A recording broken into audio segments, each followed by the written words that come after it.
Good morning, and it's Wednesday, October 15th. I'm Jen Stacy. And I'm Rob Spicker. There is breaking news this morning at 6 o'clock. A second nurse in Texas has now tested positive for the Ebola virus. The Texas Health Department sending out the statement this morning. Right now, the CDC is monitoring 11 people who had contact with Thomas Duncan. He's that Liberian man who died from Ebola on October 8th. Now, this second nurse is said to be infected. They're going to have to get in touch with people they might have been in contact with. Came in with a fever last night, has been isolated since, and the CDC now has to confirm. Again, breaking news, a second nurse who came into contact with Thomas Duncan in Dallas is tested positive for Ebola. Now, Wink weather on the ones.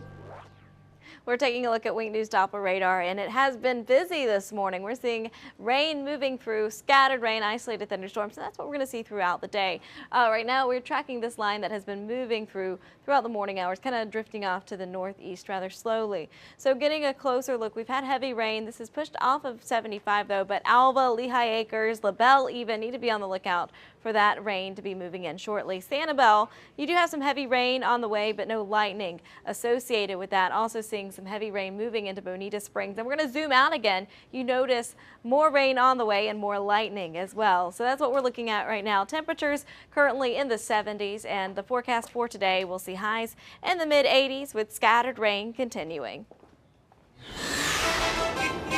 And good morning. As Mary mentioned, very wet day out there to start off your Wednesday. We're looking at I-75 right now, south of Alico Road, heading down toward Corkscrew, where you are seeing some slick conditions. Need to take it easy out on the interstate because we do have a crash coming in. Our first crash of the morning on 75 at mile marker 123. Deputies and troopers saying that might be around 123, 124 near Corkscrew Road, but on the southbound side of the interstate. Good news is there is no roadblock out there, so it's not affecting your morning commute, but we are being told there are injuries in this crash, so that means we could see a scene for likely a good amount of time out there on 75. So we'll keep an eye on this crash, update you here in just a bit on your Wake News traffic. In the meantime, Collier and Charlotte counties are both crash free. That's your Wake News traffic. Rob, Jen, back to you guys. And more breaking news we're following this morning. Lee County deputies are investigating an early morning robbery. This happened in the 7-Eleven in the 500 block of Joel Boulevard in Lehigh Acres. Wing News reporter Stephanie Suskind is there with the details for us.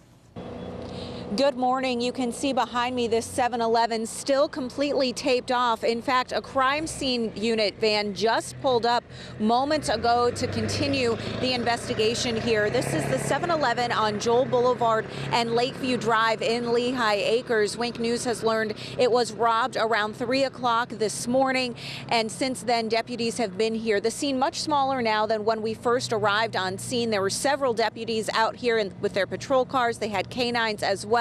But now it's just one deputy car, this crime scene unit that just pulled up, and there does appear to be a detective here talking to employees and trying to learn more about exactly what happened. We're still working to get more information on what transpired here early this morning. As soon as we get those details, you can count on Wink News to bring them to you. For now, reporting in Lehigh Acres, Stephanie Suskind, Wink News this morning. Wink News is getting some new video of a vehicle fire. Fort Myers firefighters and police say it broke out right around 3:30 this morning in the 4000 block of Fowler Street, right before Winkler Avenue. Officials tell Wink News no nearby buildings were damaged, and it's not suspicious. I was in the house laying down, and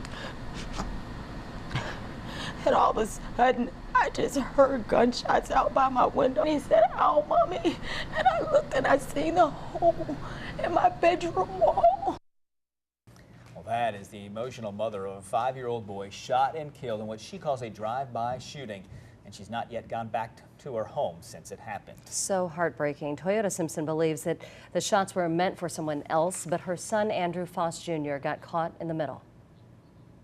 I can't even dream. I've been sleeping and I can't even dream. Everything's just black. That's how Toyota Simpson describes her life since losing 5-year-old Andrew Monday night. Now she's working on how she's going to pay for his burial. She tells Wink News that she quit her job to be more present in her children's lives. Fort Myers police say the shooting happened on Lincoln Boulevard and Cuba Street just after 7. They're saying a car parked about a block away from Simpson's home started opening up a fire. Detectives are canvassing that area, still asking for help and information. Simpson is telling Wink News she has no idea who's responsible for the shooting and believes the neighborhood is too violent. In the last moment that we all had together, I called the family meeting and I told them, I said, we can't live here anymore. 2 weeks prior to that, there was another shooting in my backyard at 2:30 in the afternoon. So far, police do not have any suspects in custody. It is 6:05. Today, President Obama will speak with British, French, Italian, and German leaders to discuss the Ebola outbreak in West Africa. Right now, the CDC says it could have done more to respond to the growing outbreak. For any hospital anywhere in the U.S., if they have a confirmed case of Ebola, we will send a team to the ground. I wish we had done that earlier in Dallas, but we're there now. It was the first case of Ebola in this country, so we've all been learning from that experience. This admission comes as the World Health Organization predicts that the pace of Ebola infections in West Africa could increase to 10,000 new cases a week. The CDC says to help prevent a major outbreak in the U.S., it will work with hospitals on infection control, treatment, waste management, and training. This morning, the Nurses Union in Texas Health Presbyterian Hospital is blaming the treatment guidelines as a reason why a 26-year-old nurse contracted Ebola. Nina Pham's co-workers say the guidelines always changed, and the 26-year-old got sick while treating Thomas Duncan. He's the Liberian man who passed away from Ebola. The Nurses Union says hazardous waste piled up because they just didn't know what to do with it. And when there was a shortage of protection gear, some are told to just wrap some tape around their neck. After a blood transfusion, Pham is said to be doing better. The spirit about her says that she's getting along, and I know that she is confident in the hospital as well. The nurses at Texas Presbyterian believe Duncan spread Ebola through tubes, contaminating the lab specimen delivery system. This is the very same hospital where that new case, just diagnosed, second healthcare worker tested positive for Ebola there overnight. Tonight, Wink News will be at debate number 2 between Governor Rick Scott and Charlie Crist. The gubernatorial candidates will sound off in Davie at Broward College's main campus. Tonight's debate starts at 7. Wink News will be in Davie and bring you their answers to many questions tonight, starting on Wink News at 10. Today, medical marijuana is the main topic of discussion during the Naples City Council meeting, as they've got a public hearing on banning medical marijuana dispensaries. It's already passed in its first hearing earlier this month. Leaders in Naples want to ban the sale of medical marijuana altogether inside the city limits. Mayor John Sori expects the City Council will ban the dispensaries, even if voters end up legalizing medical marijuana next month. However, if it does get banned, state lawmakers could reverse it if they wanted, which would mean drugs could be sold in the medical district that's near NCH Hospital downtown. Today, Wink News will find out what the best of the best is when it comes to fruits and veggies. All new at 6:07, Whole Foods is debuting its produce ranking system. The grocery store is going to label fruits and vegetables as good, better, or best based on farming practices. So you'll see the rankings right next to the price. To get a good rating, farmers must protect the air, soil, water, and human health. Whole Foods says this ranking system will set it apart from other stores. Haven't they already done that? I think I was just going to say they're pretty different as it is. Yeah? Yeah. Okay. All right.